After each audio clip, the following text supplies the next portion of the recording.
Dear students, आज का जो हमारा टॉपिक है ये ओरिएंटेशन से रिलेटेड है। ओरिएंटेशन का मतलब होता है डायरेक्शन।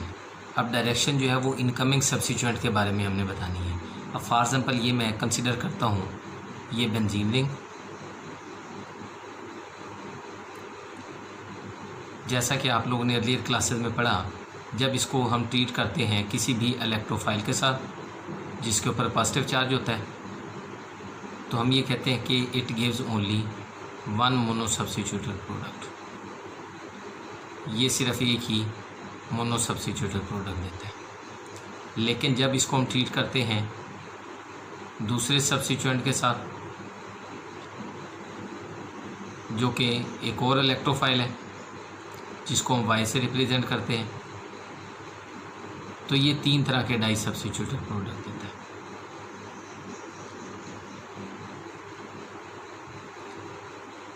एक पॉसिबिलिटी ये है कि यहाँ पर ये इनकमिंग सब्स्टिट्यूएंट अटैच हो जाए। दूसरी पॉसिबिलिटी ये है कि ये जो इनकमिंग सब्स्टिट्यूएंट है ये इस पोजीशन पर अटैच हो जाए। और तीसरी पॉसिबिलिटी ये है कि जो इनकमिंग सब्स्टिट्यूएंट है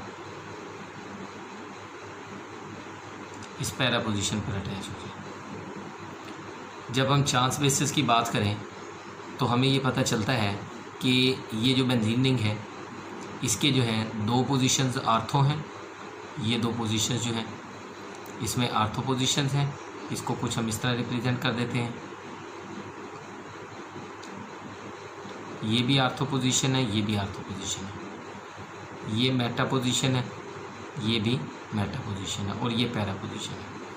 टोटल ये 5 वेकेंट प्लेसेस थी, तो 40% जो है हमारे पास आर्थो प्रोडक्ट बनना चाहिए, 40% जो है यहाँ पर मेटा प्रोडक्ट बनना चाहिए, और 20% यहाँ पर पैरा प्रोडक्ट बनना चाहिए। अब इन्हीं चीज़ों को मद्देनज़र रखते हुए जब हम रिएक्शन एक प्रोसीड कराते हैं, फॉर एग्जांपल ये हम कंपाउंड एक लिखते हैं जो कि क्लोरोबेंजीन है। ये ऑलरेडी सब्स्टिट्यूएंट इसके ऊपर मौजूद है। इसकी नाइट्रेशन करवाते हैं HNO3 in the presence of sulphuric acid और हीट करते हैं, तो हमारे पास है ये प्रोडक्ट बनते हैं। आर्थोक्लोरो नाइट्रोबेंजीन बनता है और पैराक्लोरो नाइट्रोबेंजीन बनता है। अब इसी तरह अगर हम जो है नाइट्रोबेंजीन ले लें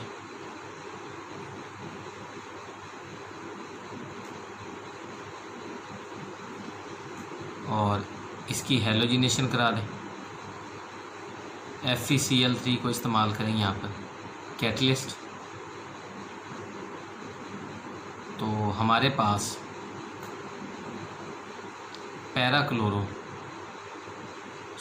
हमारे पास जो है मेटाक्लोरो नाइट्रोबेंजीन बन जाता है।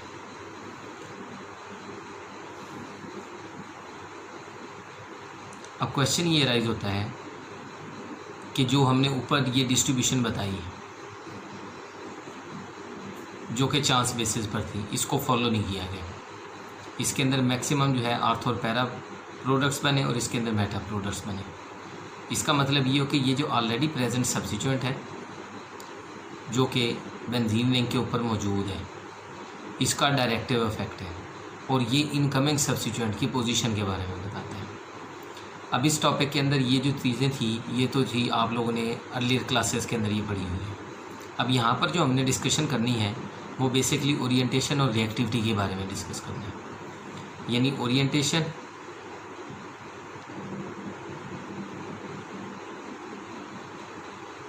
और इसी तरह रिएक्टिविटी के बारे में डिस्कस करना है। और ओरिएंटेशन और रिएक्टिविटी किसकी होगी? एरोमेटिक कंपाउंड की, यानी ऐसे कंपाउंड जो कि एरोमेटिक कैरेक्टर को पोजेस करते हैं। अब दो चीज़ों को आपने मद्देनज़र रखना है ओरिएंटेशन और रिएक्टिविटी में। अब ओरिएंटेशन की जब हम बात करते हैं तो इसका मतलब होता है डायरेक्शन इनकमिंग सब्स्टिट्यूएंट की। जैसा कि मैंने आपको फॉर एग्जांपल में बताया कि यहाँ पर NO2 जो है ये इनकमिंग सब्स्टिट्यूएंट था।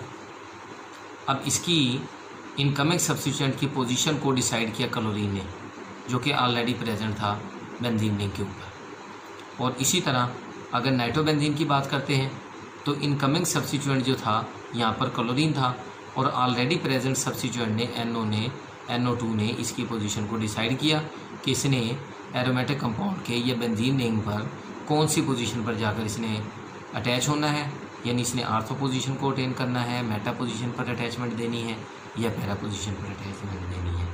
तो ये बातें होंगी ओरिएंटेशन से रिलेटेड, यानी orientation means direction of incoming substituent. ये डायरेक्शन के बारे में बताती है ऑफ इनकमिंग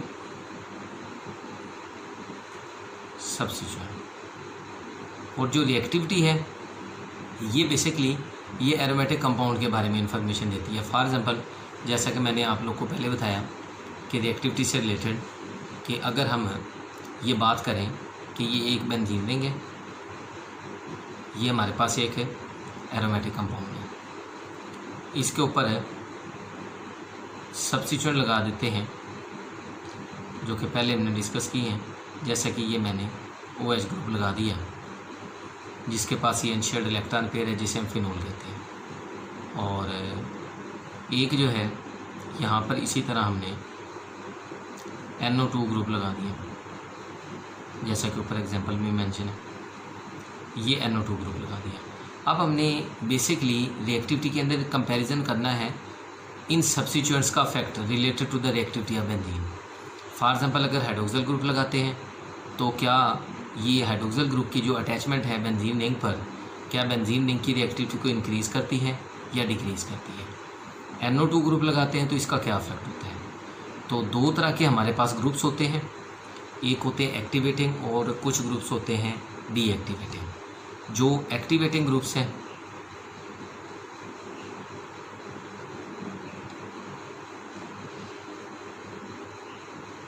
ये बेंजीन रिंग की रिएक्टिविटी को इंक्रीज़ करने का बायस बनते हैं, और दूसरे होते हैं डी एक्टिवेटिंग ग्रुप्स। और जो डी एक्टिवेटिंग ग्रुप्स होते हैं वो बेंजीन रिंग की रिएक्टिविटी को डिक्रीज़ करने का बायस बनते हैं। अब क्वेश्चन ये राइज होता है कि कौन से ग्रुप्स एक्टिवेटिंग होंगे और कौन से ग्रुप्स जो हैं वो डी एक्टिवेटिंग होंगे। तो आपने एक सिंपल सी बात ये याद रखनी है, ऐसे तमाम ग्रुप्स जैसा कि ये मैंने हाइड्रोक्सिल ग्रुप लगाया जिनके अंदर अनसैचुरेशन मौजूद ना हो, जैसे कि ये कॉमन सा ये अंडरस्टैंडिंग के लिए है, वैसे ये रूल नहीं है लेकिन आपने याद रखने के लिए। जैसा कि देखिए यहाँ पर ये भी सिंगल बॉन्ड है, ये भी सिंगल बॉन्ड है, ठीक है जी। तो इस तरह के तमाम ग्रुप्स जिनके अंदर अनसैचुरेशन नहीं होगी वो एक्टिवेटिंग ग्रुप्स होते हैं, और वो आर्थो पैरा डायरेक्टिंग होते हैं, और वो बेंजीन रिंग के ऊपर बेंजीन रिंग की आप कह सकते हैं रिएक्टिविटी को इंक्रीज़ करने का बायस बनते हैं। और ऐसे तमाम ग्रुप्स जिसके अंदर अनसैचुरेशन होगी, अनसैचुरेशन का मतलब है डबल या ट्रिपल बॉन्ड हो, वो डीएक्टिवेटिंग ग्रुप्स होते हैं, वो बेंजीन रिंग की रिएक्टिविटी को डिक्रीज़ करते हैं। और इस तरह के ग्रुप्स इलेक्ट्रॉन विड्रॉइंग ग्रुप्स भी कहलाते हैं, और इस तरह के जो ग्रुप्स होते हैं वो इलेक्ट्रॉन डोनेटिंग ग्रुप्स भी कहलाते हैं। अब एक्टिवेटिंग ग्रुप्स में आप कह सकते हैं, ये देखें जैसा कि ये मैंने मिथाइल ग्रुप लगा दिया, ये भी एक्टिवेटिंग है क्योंकि इसके अंदर अनसैचुरेशन मौजूद नहीं है और इसके अंदर सिर्फ और सिर्फ सैचुरेशन है। अगर मैं ये हाइड्रोक्सिल ग्रुप लिखता हूँ तो यहाँ पर भी अगर आप देखें तो ये भी एक्टिवेटिंग ग्रुप है। अगर यहाँ पर NH2 ग्रुप लिख देते हैं, इस तरह की बहुत सी एग्जांपल्स हैं, ठीक है। तो जिसकी बेस पर हम ये कह सकते हैं कि एक्टिवेटिंग ग्रुप्स ऐसे ग्रुप्स होते हैं जो बेसिकली बेंजीन रिंग की रिएक्टिविटी को इंक्रीज़ करते हैं और उनमें अनसैचुरेशन भी नहीं होती और वो आर्थो पैरा डायरेक्टिंग भी होती है। एक बात तो ये होगी। दूसरी बात जो डीएक्टिवेटिंग ग्रुप्स हैं, मैंने आपको बताया था कि जो कि बेंजीन रिंग की रिएक्टिविटी को डिक्रीज़ करते हैं, मेटा डायरेक्टिंग होते हैं और उनमें अनसैचुरेशन होती है। अब अनसैचुरेशन कैसे है, जैसा कि NO2 आपने स्ट्रक्चर ओपन करके लिख लेना है, ये देखिए ये NO2, यहाँ पर अगर आप गौर करें तो ये अनसैचुरेशन मौजूद है, तो इसलिए इस ग्रुप को हमने डीएक्टिवेटिंग ग्रुप का नाम दिया। इसी तरह अगर ये साइनाइड लिख दें तो ये भी डीएक्टिवेटिंग है क्योंकि इसके अंदर भी अनसैचुरेशन है मौजूद है। और इसी तरह आप ये कह सकते हैं कि ये इस तरह के ग्रुप्स हैं जो कि डीएक्टिवेटिंग है और मेटा डायरेक्टिंग है। C डबल बॉन्ड हो H लिख दें तो ये भी डीएक्टिवेटिंग है और ये मेटा डायरेक्टिंग है। COOR कर दें, जब आप COOR लिखेंगे तो इसका अगर आप स्ट्रक्चर ओपन करके लिखें तो ये देखें, ये COOR, तो ये भी हमारे पास है डीएक्टिवेटिंग है और मेटा डायरेक्टिंग है। और इसी तरह अगर आप ये लिख दें C डबल बॉन्ड OR तो ये भी डीएक्टिवेटिंग है और मेटा डायरेक्टिंग है। दो बातें तो ये होगी, लेकिन कुछ सब्स्टिट्यूएंट्स ऐसे होते हैं जो बेसिकली होते वो डीएक्टिवेटिंग है लेकिन वो आर्थो पैरा डायरेक्टिंग होते हैं। पहले तो हमने एक सिंपल सी बात की कि ऐसे ग्रुप जिसमें अनसैचुरेशन मौजूद ना हो वो एक्टिवेटिंग है, आर्थो पैरा डायरेक्टिंग है। जिनमें अनसैचुरेशन हो वो डीएक्टिवेटिंग है और मेटा डायरेक्टिंग है। लेकिन यहाँ पर एक एक्सेप्शन है। एक्सेप्शन क्या है? जो हैलोजन्स होते हैं जिसके अंदर फ्लोरीन, क्लोरीन, ब्रोमीन या आयोडीन वगैरह होते हैं, इनके पास एक तो अनशेयर्ड इलेक्ट्रॉन पेयर भी होता है। और ये जो अनशेयर्ड इलेक्ट्रॉन पेयर होता है जब ये अटैच हो जाते हैं बेंजीन रिंग के साथ, जैसा कि ये गौर से आप देखें, ये बेंजीन रिंग के साथ मैंने क्लोरीन को अटैच कर दिया, इनके पास ये अनशेयर्ड इलेक्ट्रॉन पेयर है। अब ये जो अनशेयर्ड इलेक्ट्रॉन पेयर है ये डीलोकलाइज हो जाता है over the entire benzene ring through resonance. जब ये रेजोनेंस के थ्रू इंटायर बेंजीन रिंग के ऊपर डीलोकलाइज हो जाता है तो ये आर्थो और पैरा पोजीशन पर इलेक्ट्रॉन की अवेलेबिलिटी को इंक्रीज़ करने का बायस बनते हैं। यानी इंडक्टिव इफेक्ट के लिहाज से जो हमारे पास रेजोनेंस इफेक्ट है, इसके लिहाज से ये जो है बेंजीन रिंग की रिएक्टिविटी को इंक्रीज़ कर रहे हैं। लेकिन जब हम इसको इंडक्टिव इफेक्ट के लिहाज से देखते हैं तो यही ग्रुप डीएक्टिवेटिंग हो जाता है, क्योंकि इंडक्टिव इफेक्ट को on the basis the difference in the electronegativity देखा जाता है। कार्बन की निस्बत क्लोरीन की इलेक्ट्रोनेगेटिविटी ज़्यादा है, इसलिए इंडक्टिव इफेक्ट की बेस पर ये बेसिकली बेंजीन रिंग को डीएक्टिवेट बनने का बायस बनते हैं, जबकि जो रेजोनेंस इफेक्ट है इसकी बेस पर ये बेंजीन रिंग को एक्टिवेट करने का बायस बनते हैं। रेजोनेंस इफेक्ट की बेस पर इसको हम आर्थो पैरा डायरेक्टिंग कहते हैं, इंडक्टिव इफेक्ट की बेस पर इसको डीएक्टिवेटिंग कहते हैं। तो हमें पता चला कि 3 तरह के हमारे पास ग्रुप्स होंगे, एक्टिवेटिंग, डीएक्टिवेटिंग, और इसके साथ आप कह सकते हैं एक्टिवेटिंग जो होंगे वो आर्थो पैरा डायरेक्टिंग होंगे, डीएक्टिवेटिंग मेटा डायरेक्टिंग होंगे, डायरेक्टिव होंगे। लेकिन एक सिचुएशन ऐसी होगी कि कंपाउंड होंगे, सब्स्टिट्यूएंट होंगे आर्थो पैरा डायरेक्टिंग, लेकिन होंगे वो डीएक्टिवेटिंग जिसके अंदर हैलोजन की एग्जांपल है। बच्चों, अब ओरिएंटेशन से रिलेटेड सिग्मा कम्प्लेक्स की स्टेबिलिटी को हम पहले डील करते हैं। यानी बेसिकली स्टेबिलिटी को हमने डील करना है ऑफ सिग्मा कम्प्लेक्स। ये जो सिग्मा कम्प्लेक्स है इसको अरीनियम आयन कम्प्लेक्स का नाम भी देते हैं। इसको मैं कुछ इस तरह एक्सप्लेन करता हूँ कि फॉर एग्जांपल ये हमारे पास एक एरोमेटिक कंपाउंड है बेंजीन रिंग की फॉर्म में, इसके ऊपर एक हम सब्स्टिट्यूएंट अटैच कर लेते हैं। फॉर एग्जांपल ये NO2 हमने अटैच कर लिया।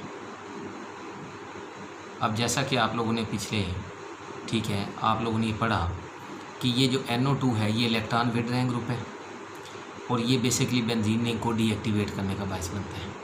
अब हमने करना क्या है, इलेक्ट्रोफाइल को अटैक करवा कर देखना है तमाम पोजीशंस पर, आर्थो पर भी, मेटा पर भी और पैरा पोजीशन पर भी। ये मैंने इलेक्ट्रोफाइल जो है जिसके ऊपर पॉजिटिव चार्ज है, पहले ये आर्थो पोजीशन पर इसका अटैक करवाया,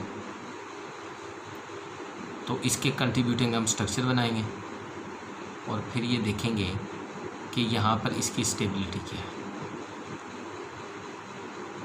ये NO2 जो है उसी तरह ये रिप्रेजेंट करती है। अब क्या हुआ कि ये पॉजिटिव चार्ज को कवर अप करने के लिए इलेक्ट्रॉन पेयर इधर आ जाता है और ये इसके कंट्रीब्यूटिंग स्ट्रक्चर बना रहे हैं। जब ये इस तरफ आया तो जो पॉजिटिव चार्ज था वो यहाँ पर आ जाता है और ये इलेक्ट्रोफाइल उसी तरह अटैचमेंट पर है, उसके साथ ही हाइड्रोजन पर है।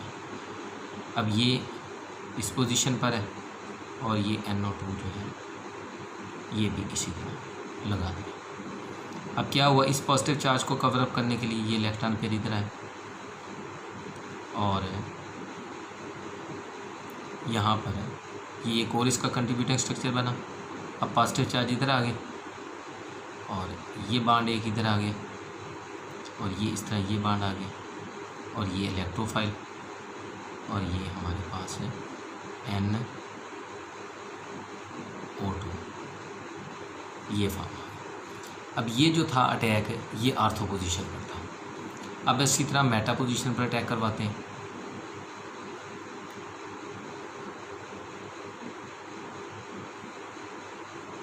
NO2 ग्रुप के लिहाज से अब जब मेटा पोजीशन पर आकर इलेक्ट्रोफाइल अटैक करेगा तो कुछ कोई कंट्रीब्यूशन या कंट्रीब्यूटिंग स्ट्रक्चर कुछ इस तरह बनेगी। ये इलेक्ट्रोफाइल ने इधर आकर अटैक किया मेटा पोजीशन पर और ये पॉजिटिव चार्ज इधर आ गया इसके लिहाज से।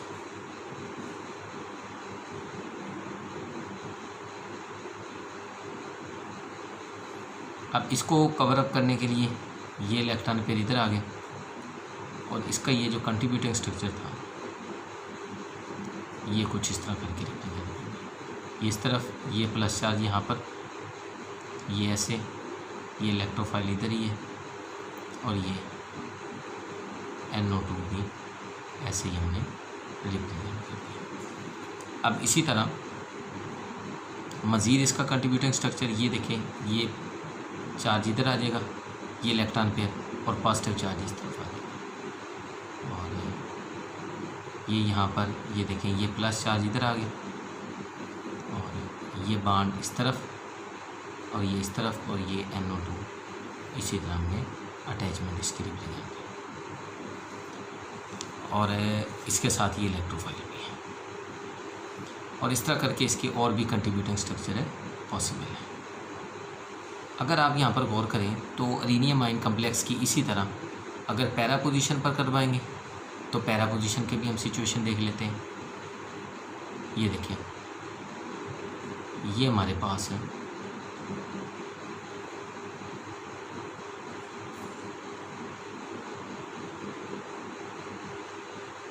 NO2 है और ये इलेक्ट्रोफाइल ने पैरा पोजीशन पर अटैक किया।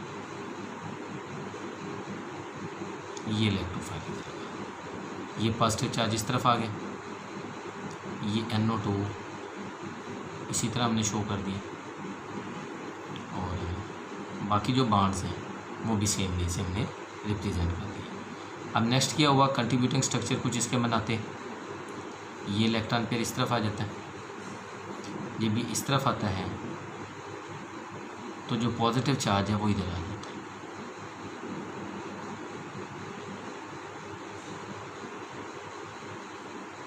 और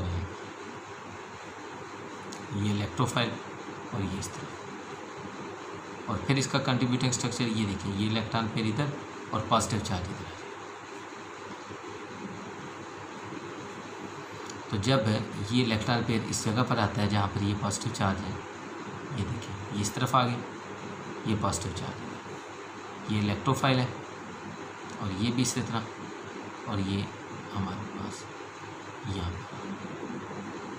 अब आर्थो पोजीशन पर अटैक करवाने से भी 3 पॉसिबल कंट्रीब्यूटिंग स्ट्रक्चर बने, मेटा पोजीशन पर भी 3 कंट्रीब्यूटिंग स्ट्रक्चर बने और पैरा पोजीशन पर भी 3 बने।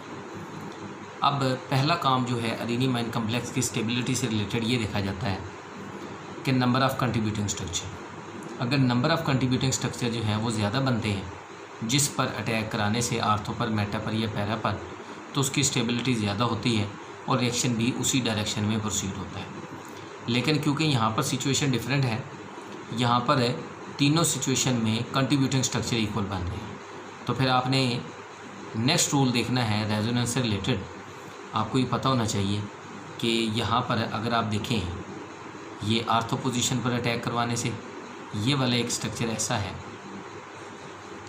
जिसके अंदर 2 एडजेसेंट एटम के ऊपर पॉजिटिव चार्ज है, इधर भी पॉजिटिव चार्ज है कार्बन पर और इधर भी कार्बन। इसी तरह जब आपने पैरा पोजीशन पर देखा तो पैरा पोजीशन पर भी इस स्ट्रक्चर में यही सिचुएशन है, इधर भी पॉजिटिव चार्ज दोनों एडजेसेंट एटम पर है, जबकि मेटा पोजीशन पर ये सिचुएशन नहीं है। जब मेटा पोजीशन पर ये सिचुएशन नहीं है तो इसका मतलब है कि ये जो ग्रुप है NO2 ग्रुप है जो कि बेंजीन रिंग पर अटैच था, ठीक है, इसने जब अरेनियमाइन बनाया तो अरेनियमाइन कम्प्लेक्स की स्टेबिलिटी मेटा पोजीशन पर अटैचमेंट के लिहाज से ज़्यादा थी। तो इसलिए जब अरेनियमाइन कम्प्लेक्स की हम स्टेबिलिटी निकाल लेते हैं तो उसकी बेस पर हम ये सारी चीज़ें कर लेते हैं। अब ओरिएंटेशन के लिहाज से हमारे पास 5 कैटेगरी में हम इसको डिवाइड करते हैं सब्स्टिट्यूएंट के लिहाज से। अब सबसे पहला जो पॉइंट है यहाँ पर जो लिखा हुआ है, ये लिखा हुआ है activating ortho para directing groups which contains unshared electron pair. जैसा कि मैंने आपको डिटेल से समझाया, आप इस एग्जांपल को देखें। इसके अंदर यहाँ पर NH2 ग्रुप अटैच है बेंजीन रिंग के ऊपर और इसके पास ये अनशेयर्ड इलेक्ट्रॉन पेयर है। जब ये अनशेयर्ड इलेक्ट्रॉन पेयर इसके पास मौजूद है तो साफ ज़ाहिर है, मैंने आपको बताया था कि NH2 ग्रुप जो है एक तो ये एक्टिवेटिंग है और आर्थो पैरा डायरेक्टिंग है। दोनों इसके अंदर रिक्वायरमेंट पूरी हो रही है। एक तो ये सैचुरेटेड है और दूसरे नंबर पे ये देखिए ये इलेक्ट्रॉन पेयर इधर से इधर शिफ्ट हुआ और ये इलेक्ट्रॉन पेयर इधर से इधर शिफ्ट हो गया। इसके अंदर ये नेगेटिव चार्ज आ गया। अगले स्टेप के अंदर ये जो नेगेटिव चार्ज था ये इधर शिफ्ट हो गया और ये जो इलेक्ट्रॉन पेयर था ये इधर शिफ्ट हो गया। नेक्स्ट स्टेप के अंदर ये इलेक्ट्रॉन पेयर इस तरफ शिफ्ट हो गए और इसके साथ जो है ये इलेक्ट्रॉन पेयर इस तरफ शिफ्ट हो गया। अब ये इक्वल टू के लिहाज से हम 3 लाइनें लगाते हैं केमिस्ट्री में और इसके लिहाज से अगर आप यहाँ पर गौर करें तो पता चलता है कि आर्थो और पैरा पोजीशन पर इलेक्ट्रॉन की अवेलेबिलिटी ये ग्रुप इंक्रीज़ कर रहा है। तो इसकी वजह से एक तो ये बेंजीन रिंग को एक्टिवेट कर रहा है और दूसरे नंबर पे ये इसको आर्थो और पैरा डायरेक्टिंग बना रहा है। ये तो था रेजोनेंस की बेस पर। किसकी बेस पर? रेजोनेंस की बेस पर। 2 तरह के इफेक्ट देखते हैं, एक रेजोनेंस इफेक्ट देखते हैं और एक इंडक्टिव इफेक्ट देखते हैं। यहाँ पर ये इंडक्टिव इफेक्ट के लिहाज से इन्होंने बनाया हुआ है।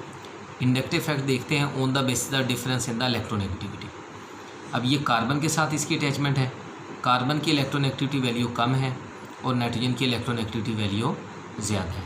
तो हम करते क्या है, हम बेसिकली इंडक्टिव इफेक्ट की बेस पर इसको हम कहते हैं कि जो NH2 ग्रुप है ये electron withdrawing inductive effect show कर रहा है और बेंजीन रिंग के ऊपर आप कह सकते हैं पॉजिटिव चार्ज को डिक्रीज़ करने का बायस बन रहा है। अब इसी तरह ये देखिए नेगेटिव चार्ज बेंजीन रिंग के ऊपर इलेक्ट्रॉनिक क्लाउड की अवेलेबिलिटी को कम कर रहे हैं, तो ये इसलिए इसे पार्शियल पॉजिटिव से रिप्रेजेंट किया है। जबकि ये जो है इलेक्ट्रॉन विड्रॉइंग रेजोनेंस इफेक्ट इसके अंदर इलेक्ट्रॉन रिलीजिंग है, ये NH2 के लिहाज से। ये इलेक्ट्रॉन रिलीजिंग कैसे है, ये बेसिकली इलेक्ट्रॉन की अवेलेबिलिटी बेंजीन रिंग पर बढ़ा रहा है। अब एक बात याद रखें, जब दोनों फैक्टर अलग अलग रिएक्टिविटी को गवर्न कर रहे हों तो आपने रेजोनेंस इफेक्ट को प्रेफरेंस देनी है, इंडक्टिव इफेक्ट को प्रेफरेंस नहीं देनी।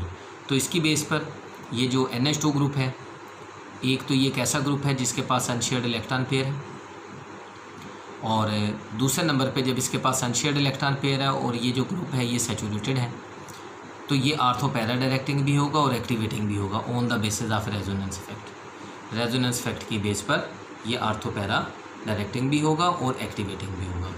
अगर आप यहाँ पर गौर करें, अरेनियमाइन कम्प्लेक्स की स्टेबिलिटी को हम ज़रा देख लेते हैं इसमें।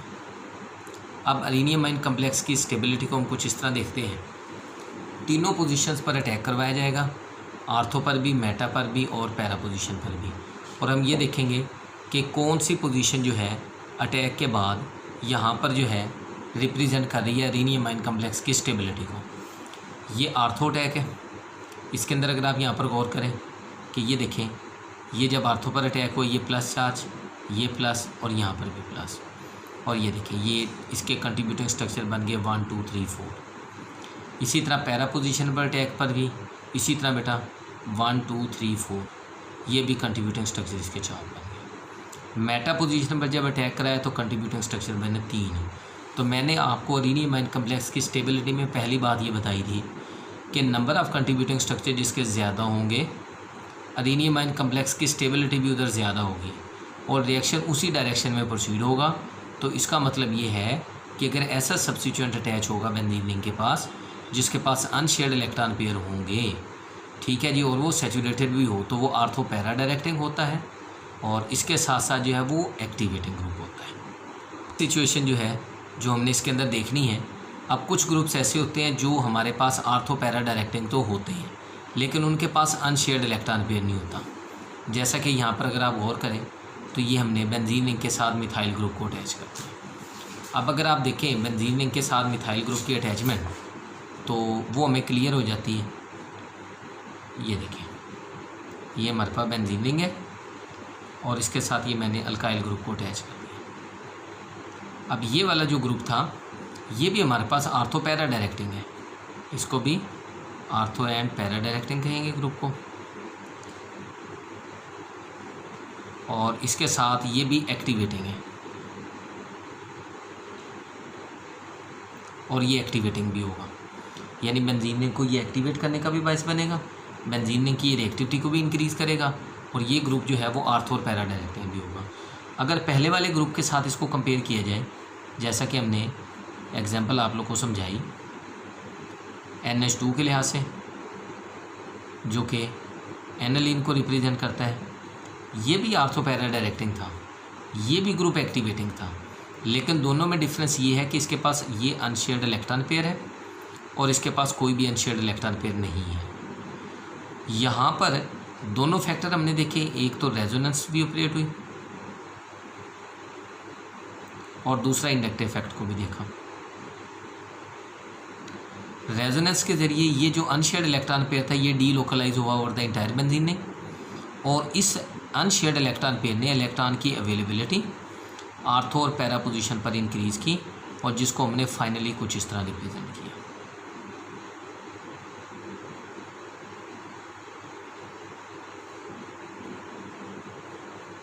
और जिसकी बेस पर हमें ये पता चला कि इनकमिंग सब्स्टिट्यूएंट आर्थो और पैरा पोजीशन को अटेन करने में ज़्यादा दिलचस्पी रखते हैं। अब जब हम बात करते हैं मिथाइल ग्रुप की, यहाँ पर अगर आप गौर करें, यहाँ पर रेजोनेंस तो ऑपरेट नहीं होगी, लेकिन यहाँ पर हाइपर कंजुगेशन ऑपरेट होगी।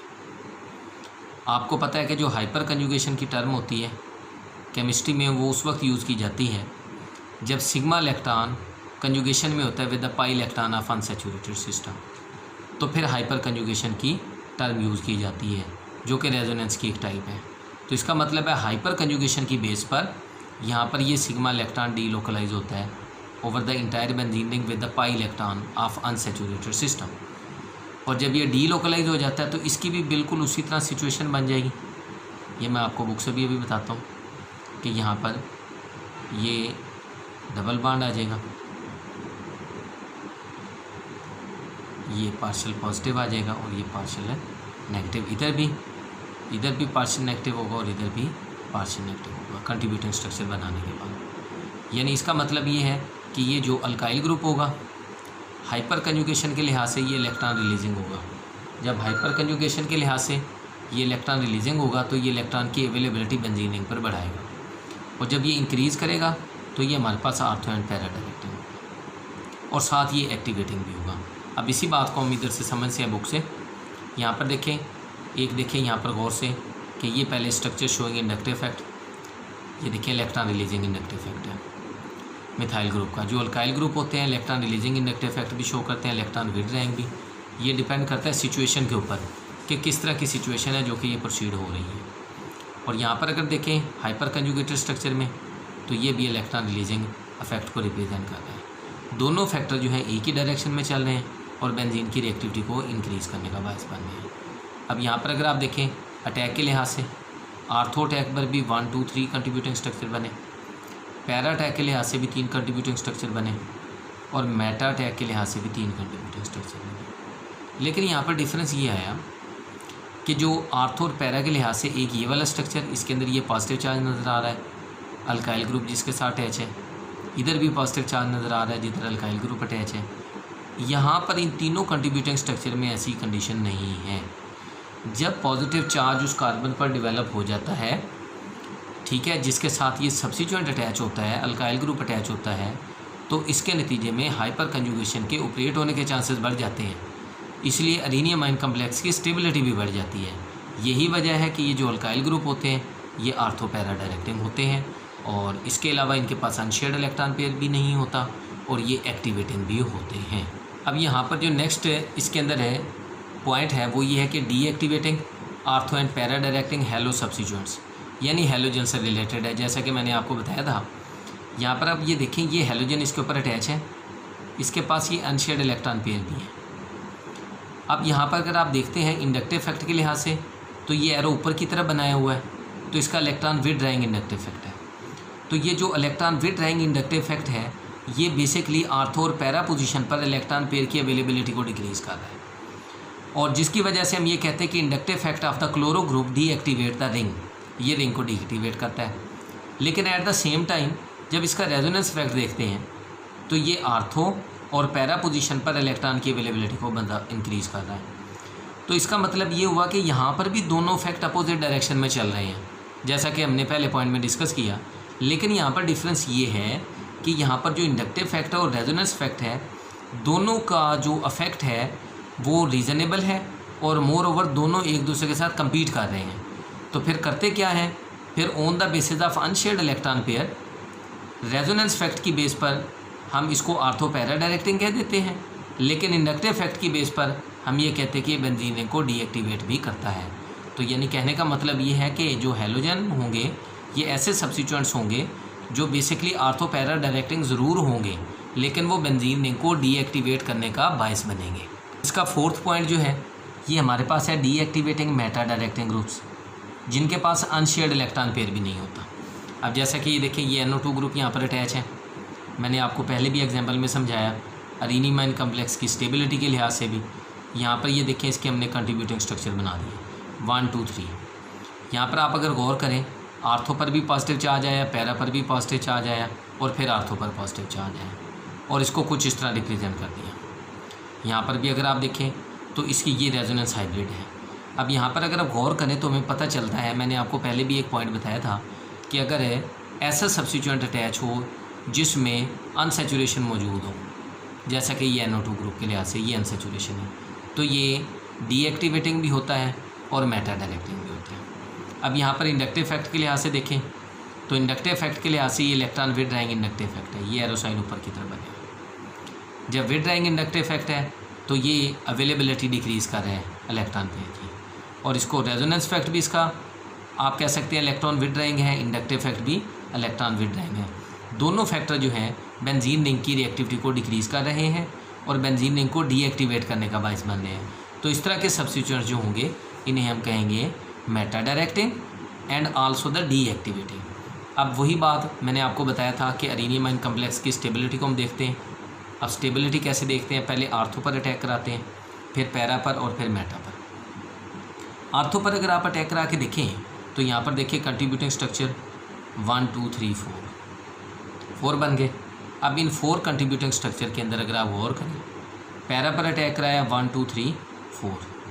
अब यहाँ पर अगर आप गौर करें, एक इस स्ट्रक्चर के नीचे लिखा हो माइनर कंट्रीब्यूशन और एक इस स्ट्रक्चर के नीचे लिखा हो माइनर कंट्रीब्यूशन। माइनर कंट्रीब्यूशन इसलिए है क्योंकि रेजोनेंस का एक रूल है कि जिसके मुताबिक ये होता है कि अगर कोई ऐसा कंट्रीब्यूटिंग स्ट्रक्चर हो जिसके अंदर पॉजिटिव चार्ज 2 एडजेसेंट एटम पर आ जाए, वो हाईली अनस्टेबल होते हैं, और इसकी जो अनस्टेबिलिटी है इसी बात को डील करती है। अब यही अगर आप देखें मेटा पोजीशन पर अटैक के लिहाज से, तो इसके कंट्रीब्यूटिंग स्ट्रक्चर 1 2 3 4, यहाँ पर भी 4 बनते हैं, लेकिन इसके अंदर पॉजिटिव चार्ज जो है 2 एडजेसेंट एटम पर नहीं आ रहा, तो जिससे हमें पता चलता है कि अरेनियम आयन कम्प्लेक्स जो है जब मेटा पोजीशन पर अटैक होगा तो उसकी स्टेबिलिटी ज़्यादा होगी। तो जिसकी बेस पर हम ये कहते हैं कि ये इस तरह के ग्रुप्स हैं जो कि डीएक्टिवेटिंग है, मेटा डायरेक्टिंग है, अनशेयर्ड इलेक्ट्रॉन पेयर भी उन पर मौजूद नहीं है, और ये ओरिएंटेशन को भी डील कर रहे हैं एरोमेटिक कंपाउंड की या एरोमेटिक इलेक्ट्रोफिलिक सब्स्टिट्यूशन की, और रिएक्टिविटी को भी डील कर रहे हैं। अब आखिरी पॉइंट है यहाँ पर आज के लेक्चर का, ये है deactivating meta groups with a positive charge on the atom directly connected to the ring. अब यहाँ पर अगर आप इस ग्रुप को देखें, इसके अंदर ये जो हमारे पास ग्रुप इसके ऊपर अटैच है जो कि ट्राईमिथाइल अमोनियम आइन है, ये देखें बेसिकली 3 मिथाइल ग्रुप है NH4 के लिहाज से, चौथा जो है बेंजाइल है, ये फिनाइल ग्रुप है। अब यहाँ पर ये पॉजिटिव चार्ज है, ये बेसिकली एक ऐसा ग्रुप है जो कि एक तो डीएक्टिवेटिंग है और दूसरा मेटा डायरेक्टिंग है। अब दोनों इफेक्ट इसके जो है रेजोनेंस इफेक्ट को देखेंगे और इंडक्टिव इफेक्ट को देखेंगे, उसकी बेस ये जो दोनों का हमारे पास इफेक्ट्स हैं इसको डीएक्टिवेट करने का बायस बनते हैं। इसी तरह अगर आप यहाँ पर देखिए जो इलेक्ट्रॉन विड्रॉइंग इंडक्टिव इफेक्ट है इस ग्रुप का, ये डीएक्टिवेट करता है रिंग को टुवर्ड्स द इलेक्ट्रोफिलिक अटैक, क्योंकि ये इलेक्ट्रॉन डेंसिटी को डिक्रीज़ करता है ऑन द रिंग। और इस तरह के जो ग्रुप होते हैं वो मेटा डायरेक्टिंग होते हैं। फिर हम इसकी स्टेबिलिटी देख लेते हैं एडेनियम आयन कम्प्लेक्स के लिहाज से। ये देखें, ये आर्थो टैग के लिहाज से 1 2 3 कंट्रीब्यूटिंग स्ट्रक्चर बने, पैरा टैग के लिहाज से भी 3 बने और मेटा टैग के लिहाज से भी 3 बनेंगे। डिफरेंस सेम आएगा। इस कंट्रीब्यूटिंग स्ट्रक्चर के नीचे लिखा हुआ माइनर कंट्रीब्यूशन और इधर भी लिखा हुआ माइनर कंट्रीब्यूशन। रीज़न ये है, यहाँ पर 2 एडजेसेंट एटम्स पर प्लस चार्ज आ रहा है। जब 2 एडजेसेंट एटम के ऊपर पॉजिटिव चार्ज आता है तो वो क्या करते हैं, एडेनियम आयन कम्प्लेक्स की स्टेबिलिटी को डिक्रीज़ करते हैं और जिसकी बेस पर सिस्टम को शिफ्ट कर देते हैं टुवर्ड्स द मेटा अटैक। अब अगर आप देखें, ये मेटा अटैक के लिहाज से, मेटा अटैक में भी हमारे पास कंट्रीब्यूटिंग स्ट्रक्चर जो है वो 3 ही बनते हैं, लेकिन उनमें डिफरेंस क्या है, उनमें डिफरेंस ये है कि यहाँ पर देखिए 1 2 3, लेकिन यहाँ पर पॉजिटिव चार्ज 2 एडजेसेंट एटम के ऊपर नहीं आया, तो जिसकी बेस पर ये कहते हैं कि ये हमारे पास ऐसे कंपाउंड है जो कि मेटा डायरेक्टिंग है और बेंजीन को डीएक्टिवेट करने का भी बायस बनते हैं।